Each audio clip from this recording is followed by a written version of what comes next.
పెద్దిరెడ్డి వీధి మొదలు పెద్ద వదిన గారు, చిన్న బాబు వీధి చివర చిన్న వదిన గారు,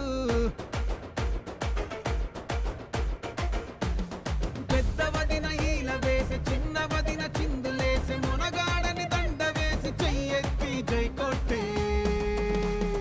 ఎందుకని ఆగండయ్యా, ఇక్కడి నుంచి నేను పాడతాను. అందుకోండి బాస్. థ్యాంక్స్. పొగరెక్కిన పోటుగాడు కంచె దాటినాడే, మదమెక్కిన అయ్యగారి మెడలు వంచుతాడే, ముప్పు తిప్పలెన్నో పెట్టి మళ్ళీ మొగుడవుతాడే. నా